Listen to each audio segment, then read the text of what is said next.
What does it take to make workshops work? And how can we facilitate collaboration that sticks and leads to results? My name is Miriam Hapnes, and with the Workshops Work podcast, I'm on the mission to find the magic ingredients that make workshops work. Today with me on the show is Eugenio Moliní, and we are talking about change, the paradox of change, and how to facilitate change so that something better and meaningful comes out of it on the other side. And by the way, if you don't have pen and paper at hand, why don't you just lean back, enjoy the show, and afterwards visit workshops.work to download my one-page summary. So for now, stay tuned and enjoy. Eugenio. Hello, Miriam. How are you? I am well. I cannot complain. I'm happy to have you here. Thank you. Me too. I'm very happy that you believe that I have something interesting to say. I am pretty sure about that. Okay. And I am never sure about that, but it's good that somebody is. I think I have some experience by now. And from all the topics that we already touched in our pre-conversation, I'm sure that we'll find something. I'm sure too. Yeah, and maybe we can just start with a very general question that I like to open interviews with. What brought you into the field of facilitation, and why would you or wouldn't you call yourself a facilitator? Well, I see myself more as a promoter of change, and I have been a promoter of change my whole life. The difference is that until I was 30, more or less, I got paid in beatings and in humiliations and so on. But around when I was 30, I began to send my first invoice. And then instead of getting paid in beatings and so on, I began to get paid in money. So I say that the big change was when I was 30, I began my career as a professional change maker. And facilitation is just one way of promoting change for me. No, so that's the big difference in my career. No, when I began to get paid in money instead of in beatings and humiliations. So I'm curious, what changed? Was it just the fact that organizations or your clients are more willing to hear your message when you're external?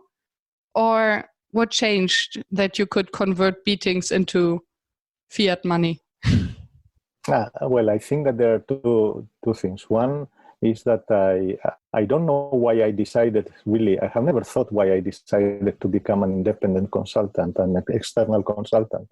No, but I think one of my last activities as an internal change agent was in the 10 years anniversary of the hospital where I was working.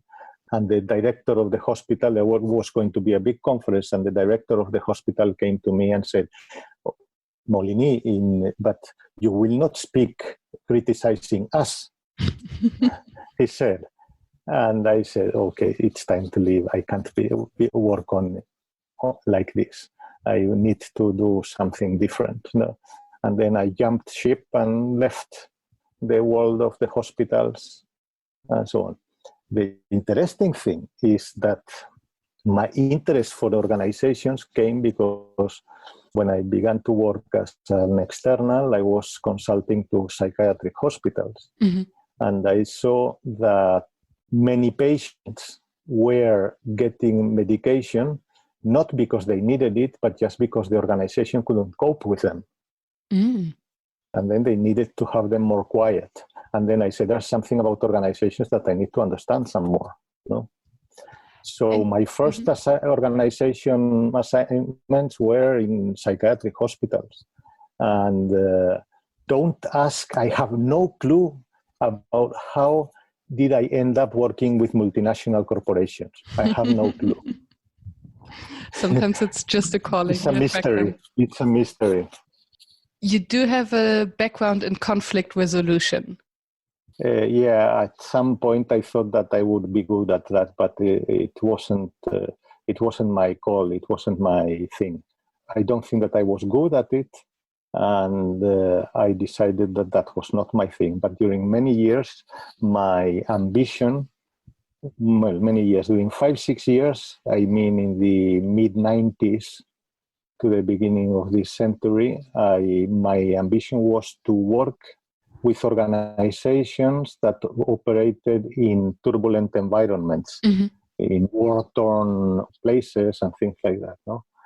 But I said, this is just my ego speaking, wanting to save the world. This is not a real place where I can add value. It's a place where I will shine myself. So when I saw that, I said, well, then this means that this is not my field. And still, from what you described about your previous experiences with the psychiatric hospital and your experience at the hospital as being an internal change agent, it sounds as if there's a lot of conflict resolution involved in that. Yeah, but I think that when I began to make peace with myself, I began to make peace with the world, and then I didn't want anymore to be active in the worst type of environments. You know? I admire, I have some colleagues in Sweden that are working, for example, with the conflict in Syria. And I admire them and I follow everything they write and so on. But I say, no, this is not for me. This is not for me. There is a kind of professional intimacy or professional authenticity that you need to get in real contact with the parts in a conflict to be trustworthy, that it's too dangerous for me. I am so afraid of getting hurt of it because of that. No, I would need a facilitator in those places. I would need to be in a place of so much vulnerability in order to add value that I have accepted my limitations. No? And I don't want to dig deeper. It's just that there's a level of abstraction to conflict. So there's a real hot conflict in war areas, but there's also this underlying conflict that you face as a change agent or facilitator in your daily practice when working with organizations. And when you say that you found inner peace within yourself, and then you find also... When I began to find a little bit of inner peace, not when I found it. That's okay, another so story. It's a process, I get that. Yeah. So to what extent do you think that this state of inner peace impacts your practice as a facilitator, changemaker, or consultant? The more I advance in that way of accepting myself and accepting the world as it is, and being in contact with our common humanity in its misery and its glory, no, the more I know that it's not so much about what I do, it's mostly that I show up. And I am there and I can look at people in the eyes, I can be in contact with their misery, and I can trust that they will find their way. Just somebody trusts them. No, it's less about doing and more about being. But of course, this is just a process. Then shit happens, and then I am back in my anger and my wanting to save the world and so on. Yeah, we are all there. And I think for me, this inner peace also means that once I'm in peace with myself, so I stop judging myself, I stop reflecting my own judgments and my own monkey mind on others. So it's easier to be in peace with others as well. Yeah, or at least it's easier to come back to a place of acceptance, no? Yeah. Of others when I'm in conflict, no, with them. And it happens, of course, no? But it's like easier to recover and come back to that place of acceptance. No, even if the wounds are always there. Yes. But just that because I come back to a place of acceptance, it doesn't mean that the wounds disappear. Absolutely. And I think it's just also to calm the mind, because if we are so busy with our own inner conflicts, then we don't have the peace of mind to carefully listen to the others. Yeah. And then it's just disturbing. The thing is that I'm going to say something that most people will believe is very provoking, no? But please. I think that most things people say are not interesting to be listened to. And that means including myself. Mm-hmm. Including myself. No, I don't believe that I have so much that is so interesting to say. I value more and more the just being silent together than saying so much. So what can we learn from silence that we cannot learn from words? Everything, because then is when essence comes forward. Mm-hmm. It's when the inner universe that every one of us carry within, when we can see it and train ourselves to look at it at all its parts, the dark sides, the light sides, the cracks, everything with compassion. Mm. Would you use silence together? in Words your sessions? And compassion. Yes, I try to use silence in my sessions, but I see that too many people feel it's very uncomfortable. But because why would you go to a workshop and pay money just to be silenced together? True, we call that meditation practice.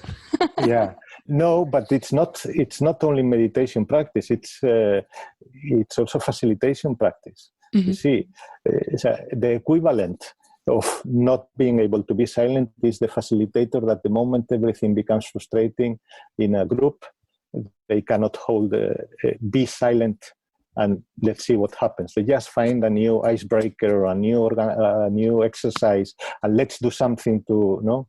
Mm. And I say anxiety is good.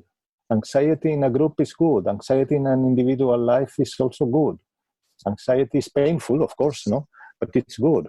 So there's nothing more transformative than being together in a group that sees the need to take a common decision. Mm-hmm.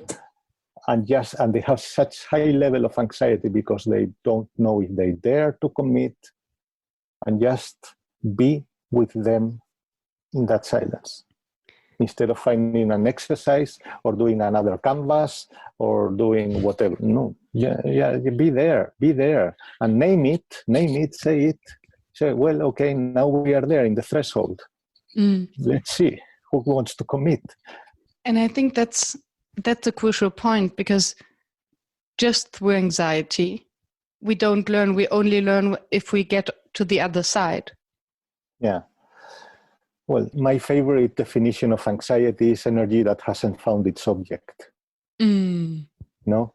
So it's energy that is floating around, and what do I do with this? No, what do I do with this? And then the moment you see what you need to do with it, or you commit to do something together or by yourself, then the anxiety is gone. You may be wrong. You may have decided wrong, but there's no anxiety anymore. It's like a pressure cooker. Yeah, or like many theater artists say that just before the screen goes up, most of them feel lots of anxiety because they are charged with energy, but they don't know what to do with it because it's not time yet. No? Yeah.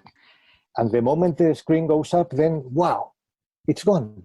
And then isn't it a matter of labeling this feeling? Because I once listened to a TED Talk and I found that very inspiring when the person, I don't remember the name, said that we do feel the same physical senses, whether we feel anxiety and excitement. Yeah. And just by relabeling the anxiety into excitement already changes your entire mindset, and then it's easier for us to deal with it because our heartbeat is high, we might sweat a little bit, we cannot find rest. But this can be something negative or something positive. And the only difference is the story that we are telling ourselves around it. It's, well, I will think about it because it's a good way of saying, instead of saying that anxiety is energy that hasn't found its object, is energy that hasn't become excitement. That would be interesting. I will meditate on that. Thank you. Let me know what comes out. Okay, I will. Yeah. I remember from our pre-conversation that I found that many of your sentences are, in modern language, tweetable. Are they? Yes. It's more than I know. And I remember two things that you said, and I would like to dig a little bit deeper and share it with the audience. And one was that the only science you believe in is your own experience. And that Yeah. Of course, it was a little bit maybe provocative, but this is what attracts our attention and what it's worth to speak about instead of being silent, right? So when you refer to your experience... what I can say is that I believe in science, no?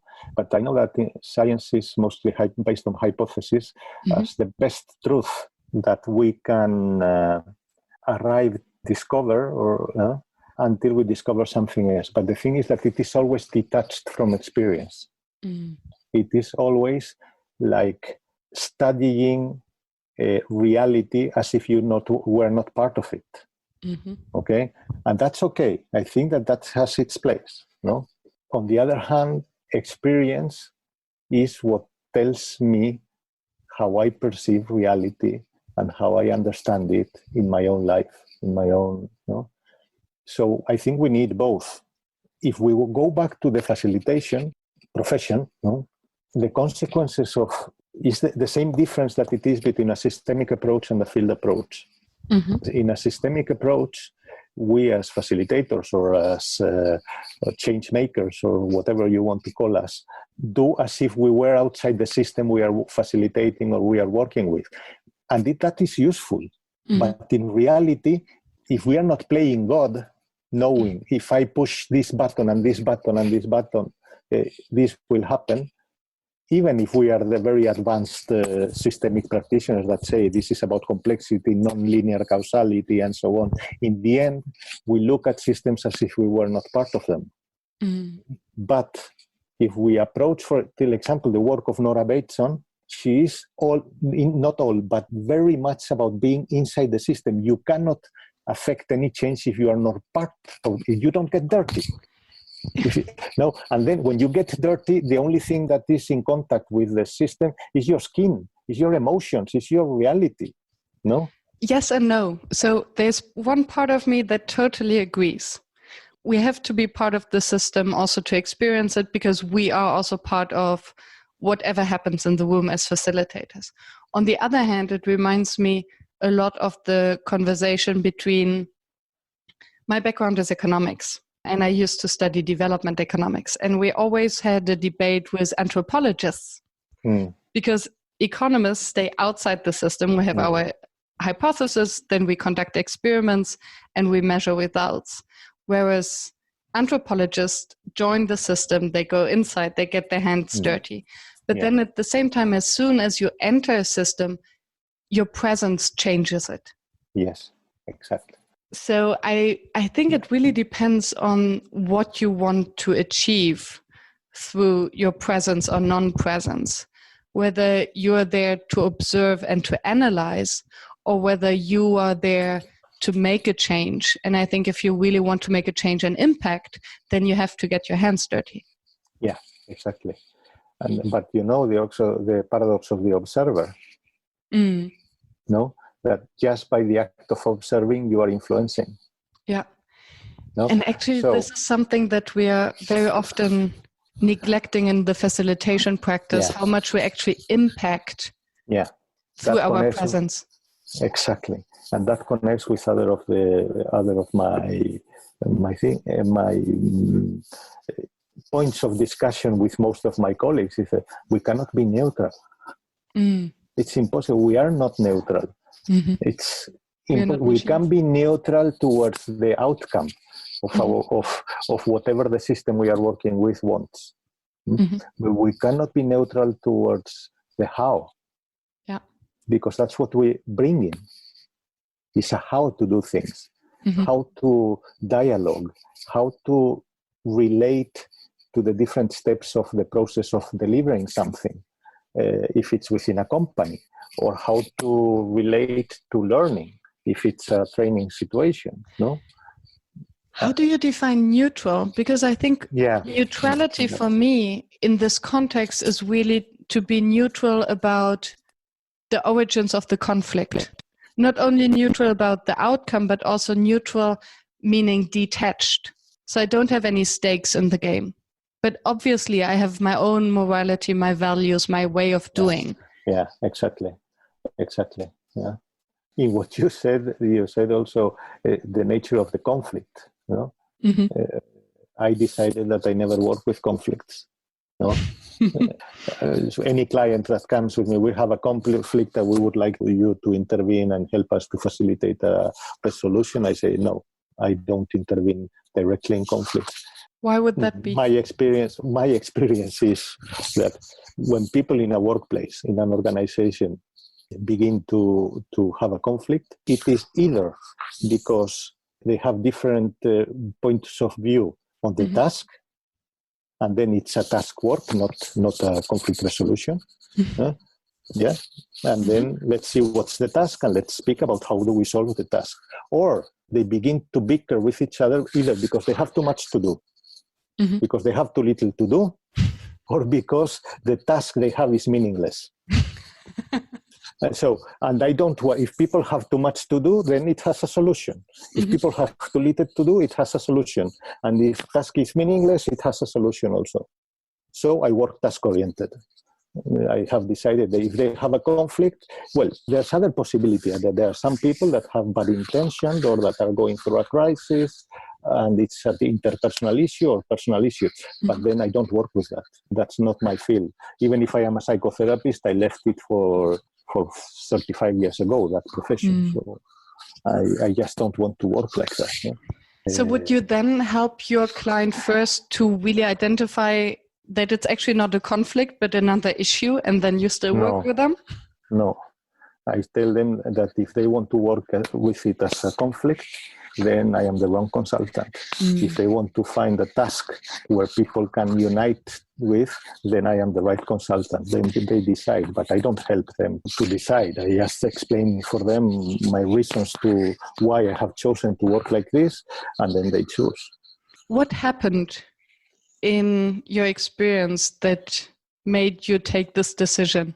It was many things, but I remember once I was working for an European organization in South Africa, and there was a strategic decision taken in Europe that they would delegate more and more tasks and responsibility to local employees, South African employees. I had been done the same thing in Zimbabwe with the same organization, in Costa Rica, in Guatemala, in Honduras, and so on. So it worked well in the other places, except in Guatemala because of racism. But there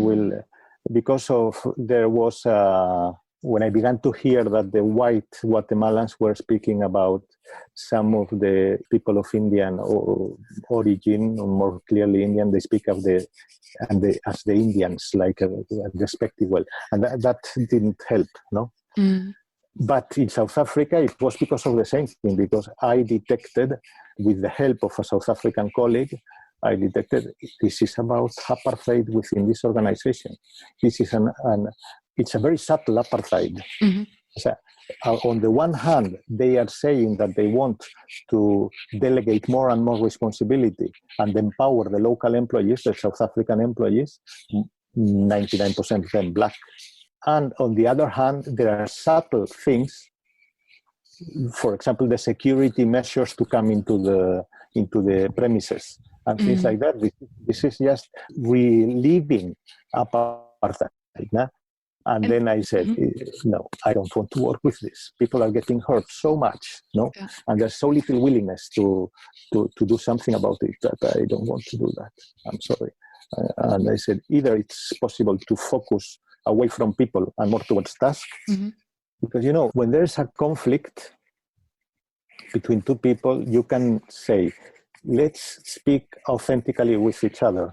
Look at each other in the eyes, make ourselves show our vulnerability, our pains, etc., etc. And hopefully you reach to some kind of connection,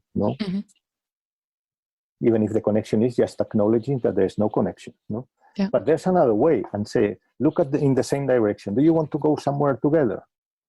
Yes. Then let's go and let's see how this conflict affects your going together. And if you don't want to go together, so why bother? Yeah. Just say goodbye respectfully, and But why should you torture people with conflict resolution they don't want? It's not chosen just because the boss wants it. No, just people opening their inner lives and their vulnerability in a system that makes them automatically competitors for resources, for promotions, for whatever. That's not ethical. Yeah. And then speaking about conflict resolution within corporate environments or organizational environments, no, people need to choose that. And now I understand what you mean. I don't know whether you mentioned it in our pre-conversation. I saw it on your profile that you only believe in change that comes from within the company. Yeah. That you cannot force change upon something. And I think you refer to it to the paradox of change, if I recall correctly. Well, there are two things here. No, one is change can come from the outside. Like, say, for example, this coronavirus now, it's forcing change. No, of course, it can come from the outside. The thing is that the way, the intentional change. One thing is adaptive change, and another thing is intentional change. No, and so adaptation is a fact of life, a fact of existence for individuals, for groups, for organizations, for communities. You either adapt or you don't exist. You die. Yeah. You know, and that's what we refer to when we say the only constant is change. But the thing, intentional change is very rare, very strange. It doesn't happen very often. It's not very often that a company or an organization says, this is our strategy, and we will follow this strategy or these principles independently of what happens outside of ourselves. No? You see, doesn't really because make sense. They see a business opportunity, and then they say, no, we skip the principles. No? Yeah. Because there's a business opportunity, no? And people say, but you need to adapt. Yes, but if in your adaptation you lose your soul, what? Your purpose, what? No. So that's one part of the question, no? So I believe that intentional change needs to come from the inside, but that's so obvious that it's really well. That's at least for me, no. The other thing is what you said about the paradox of change. No, and the paradox of change, what it says is change happens the more you accept yourself the way you are. See, that's the paradox of change. And what does it mean for in a corporate environment? No, for example, if a company says all these beautiful words that we are about promoting changing the world, making the world a better place for the many, or whatever they say, no? And then you see in their actions that what they are doing is only having the priority criteria for taking decision is shareholder value. So, well, the proposal for them is to say, okay, stop cheating. Stop cheating is accept that you are just about shareholder value. Put it in how would it be to put it in your website? We give a damn about clients. We give a damn about products. We give a damn about quality. The only important thing here is shareholder value. How would it be to accept yourselves as you are? Why do you need to whitewash? And the thing is that just by this intervention, by saying to the client, say, why don't you dare to say what it is, what you are, how you are? This is the start of a very powerful change. Yeah. No? Because it's like putting them in a double bind. They say, if you are not accepting what you are, then it means that you will not be able to change, because the important thing will be to keep appearances. No? And then you will not change. As long as you are occupied with lots of energy in keeping up appearances, pretending, that's the important thing, to pretend. Then you will not change. Or put it on their website. Yes. No. Or you put it in your website and then you have changed. And then you have stopped pretending and then you have changed. And then there's hope. So the paradoxical theory of change is that change doesn't happen because you want to become something else than what you are, just because you accept that you are what you are.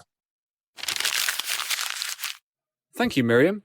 This is Andrew. I'm a facilitator and head of customer success at Session Lab, the dynamic workshop planner tool. We built Session Lab to help people design better workshops. We still remember the frustrating process of having to design workshop agendas in Excel or Word, and every time we made a change to the agenda, we would have to adjust the timing, copy and paste things back and forth, and it was hard to collaborate and ensure that we were all working on the latest version. This is why we built Session Lab, to give you a tool that allows you to focus on designing a solid group process. Check out Session Lab to save time and effort in your workshop design process, and now get your first 2 months of Session Lab Pro absolutely free at sessionlab.com/workshopswork. So, what is your experience from stating the truth? And what is then the real change? What is the transformation that can happen once you got the room to really acknowledge and go for this authentic change? I am not really sure I understand what you're asking.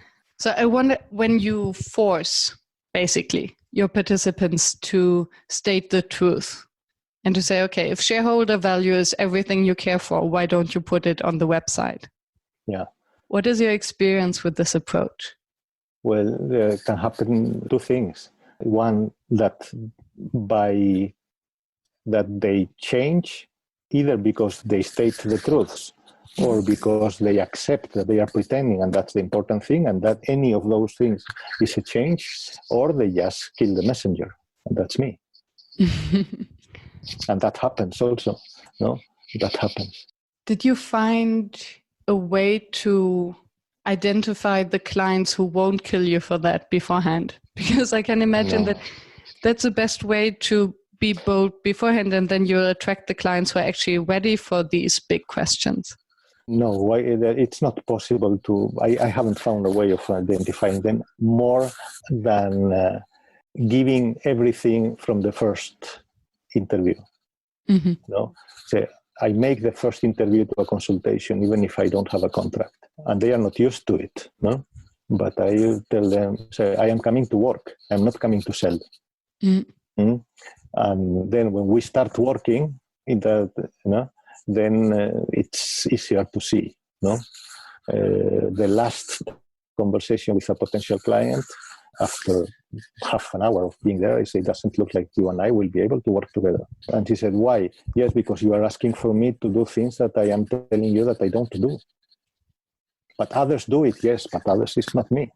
Awesome. No? You want me to give you a plan with A, B, C, D, and activities. I'm telling you for the fifth time that I don't do that I work with adaptive design, and I don't want a contract with you that goes from point A to point B in 2 years. I can do a contract with you that let's do this first phase, and when you finish this, then you see if you want to take the next step with me or you want to go somewhere else. And just by being explicit with everything, the principle is not to say all the truth, but to always, everything I say needs to be true, and better a little bit more than what I would feel normally comfortable with. Yeah. Because, I like this approach. If the client doesn't want to come out from its comfort zone in the first conversation, well, then that's a sure sign that somewhere along the way there will be big troubles, no? And you see, you can look. Truth is in small signs, no? Mm-hmm. I was working with a military shipyard. No, I began to work with a military shipyard, and when I went to meet the top management team, it was about introducing lean management in the production in the shipyards and so on. No? And they had been trying during several years with lots of costs and no real results and so on. No? And then when I came into the room the day before with the client, the one that had wanted to contract me, they showed me a room with a big table. They must have done it with a boat. A big table is 4 inches thick of oak, and maybe 8 meters long. Table all in one piece. No, and I said, "Can't we have another room with a more flexible?" And they say, "No, this is where the management team meets." And I say, "Okay. Is it possible to take away the table?" "No, this table has been here from the beginning." I say, But then my answer was, no wonder that you have problems in introducing lean. You can't change a word. You can't change a table. So says so much about the culture. Yes, of course. So the day after I come to say, okay, I will do whatever I can around this table. And then my client said to me, Moliní, I have succeeded for the first time in the story of this company that the management team meets in another room. But this has cost me all the favors I had accumulated in the 15 years I have been in this company. So he said, okay, but now it says everything. No?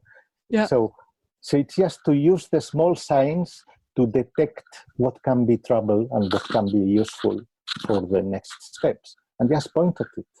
With this one way of your application of what you called in our earlier conversation, the Trojan change agent.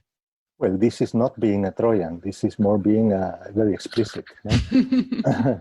The Trojan, when I work with companies, the Trojan is mostly how can I support people that won't change when the structure, the culture, or even their bosses don't want it or are not aware that they are doing it. You know? I can give an example. Working with the IT manager of a big publishing company, big in the Spanish-speaking world, but he was the IT manager, but he was business-minded. No, he wasn't only about technology. He was also thinking about developing the digital business. Mm-hmm. And when he called me, we decided to do a Trojan. Let's begin introducing changes that are below the radar because they only affect positively to other business units. Mm-hmm. No? At what moment this gets so much momentum that we need to get out of the drawer, show our cards. No, so that can be like being a Trojan horse. No? Okay, because I always thought, first I thought that the Trojan horse was about implementing ideas, but actually you are implementing actions. Also, it's ideas, but it's also actions, of course. Yeah, no, wonderful. If you think about the IT department using technology to solve problems at the interface between technology and other business units, mm-hmm. You are affecting the whole. Yeah, and that's what I call a Trojan strategy. You never speak about the change. You never make it explicit, but you take actions that are pointing in the direction that the organization at some point needs to take responsibility or to stop the change of the development of a digital business. Or you even achieve the change without ever anyone really noticing it.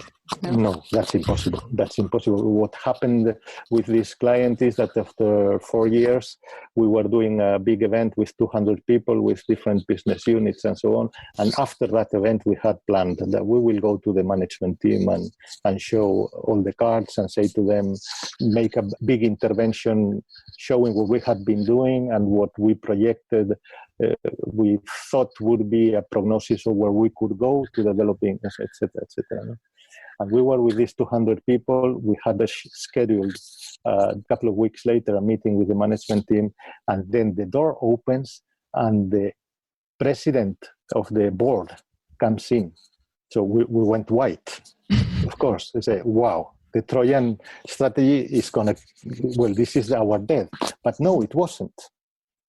Because when we asked him, he said, I have heard that you were doing interesting thing. I wanted to see it firsthand. Wow. Yeah. So he became a great supporter of my client, the IT managers. No? But it was unlucky because the consequence was that the CEO didn't get first the information from us, but it was the board that got it before. And that was not a good thing to do. No? So, well, you learned. Happens, you know, yeah. Well, you can't control everything, no? Yeah. Who would know that the president of the board would come, the chairman of the board would come and into an operational meeting with 200 people? Yeah. True. It's impossible. So, well, you learn, as you say. Yes, and after this happened, would you, in the same situation and with the same client, would you do anything different today? Yeah, I would have gone public a year earlier. Mm-hmm. Yeah, that's what I understand. On the other hand, you never know, because had we gone public in a year earlier, we hadn't proved that this movement would end giving good results for the bottom line. Yeah. And maybe it would have been killed beforehand. Yes. So you never know. You never know. It's very difficult to know beforehand, no? And before I ask you about what makes a bad workshop, I'm curious to hear how the oak table story ended. How did the management team around different table change their communication and became lean? They bought a workshop. And could you help them? Well, a workshop when a company wants to introduce lean it's just a way of writing something in their memory of the year or their papers that we have done this and this and this. Okay, so they bought a workshop instead of adopting a mentality. Instead of contracting me for the long haul, they said, well, this is very interesting what you are saying. Can you speak with us about change, resistance, organizational culture, etc., etc.? And say, yes, I can, but this is... it won't change anything. No. Maybe somebody learned something, but it won't change the company. Yeah. So that was the result of that. Well, not really, because in one of their production sites, I did something more, that it was a participatory process of several months to detect how they could increase productivity and deliver 4 boats in time. And that was very successful until the board saw the proposal and the board said no, instead, because the end plan was to deliver the 4 boats that were for the same client, to deliver them the last boat in time.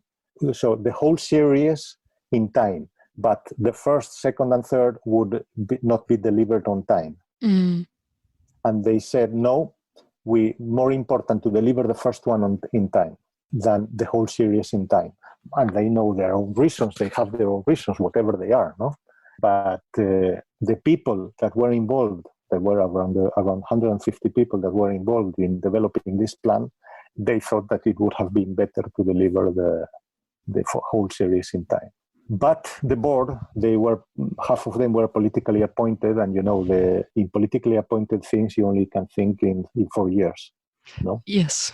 Until the next election. So then it's more important to show that you have delivered 1 boat in time than the whole. And it comes back to pretending, right? Yeah, exactly. Instead of stating the truth. We're a little bit running out of time, unfortunately. I could go on and on.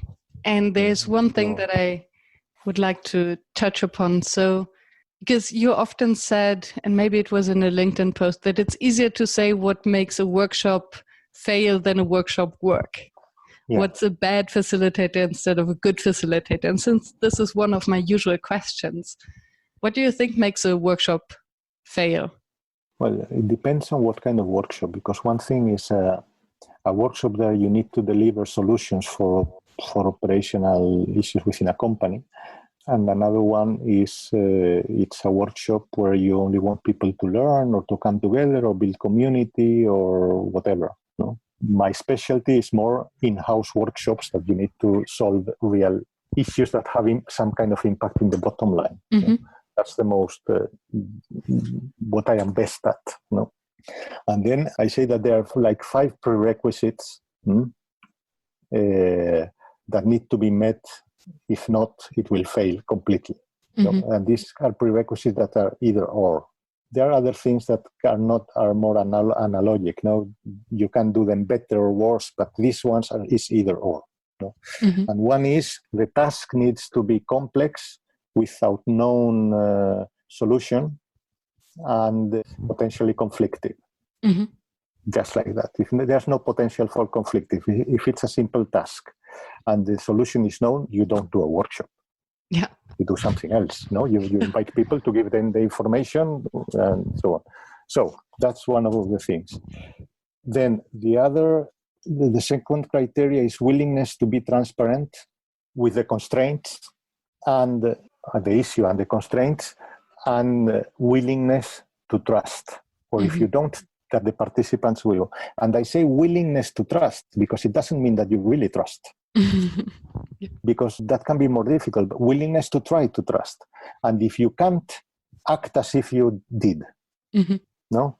One of the biggest, most usual interventions in this kind of workshops is to, when the owner after a couple of hours says, but they are not speaking about what they need to speak about, they say, let's go for a coffee. We go for a coffee and let them work. You know, you act as if you trusted by just leaving the room.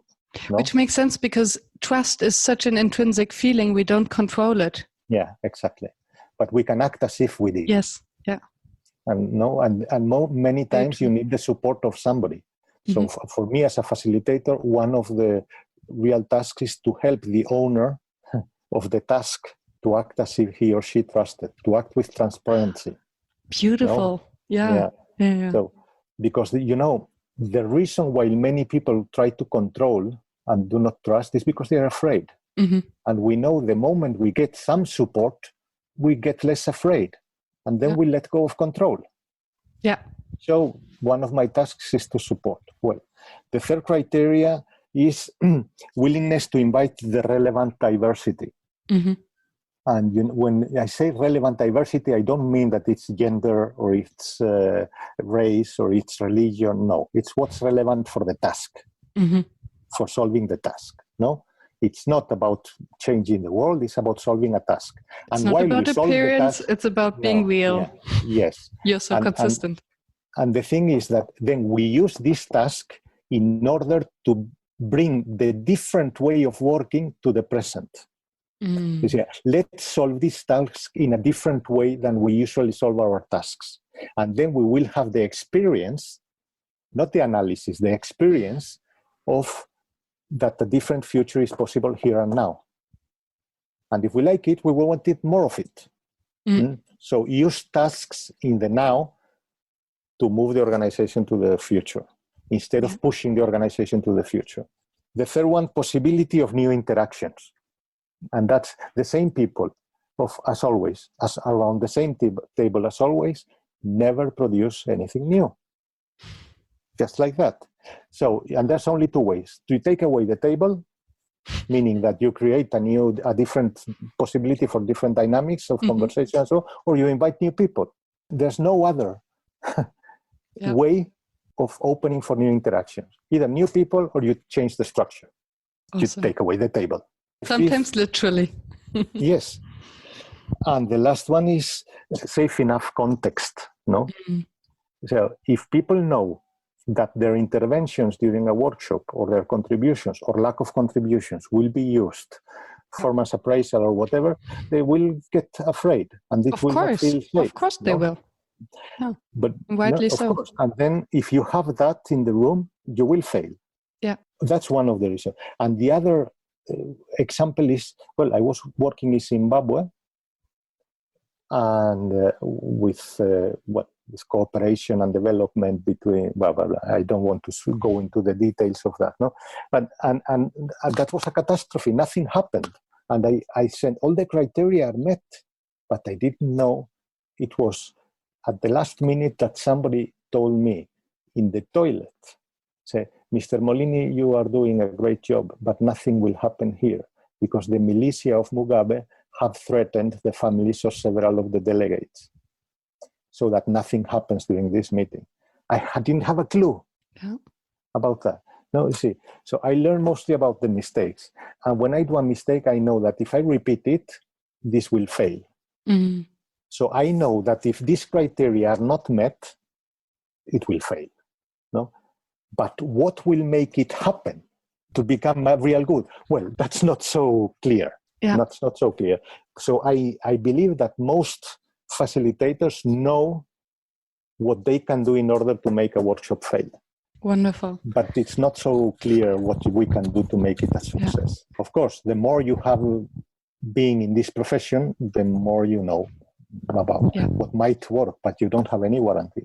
And it works for you, it might not work for me. So exactly. Thank you for sharing these 5 points. I think that's very valuable.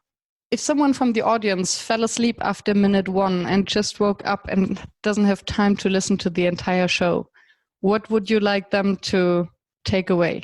Oh, this is the 1 million question. Do your thing and then get out of the way. Awesome. Do your thing, make your intervention and get out of the way, and look what happens. And then you do your next thing. Yes, that's what I would say. Wonderful. Thank you, Eugenio. You are a very intelligent interviewer. Thank you very much. It's been a pleasure. Thank you. Thank you for staying tuned and listening to the show. I appreciate your attention as I know how busy you are. If you enjoyed it, please subscribe and engage by sharing your comments and thoughts, and visit workshops.work to download the one-page summary.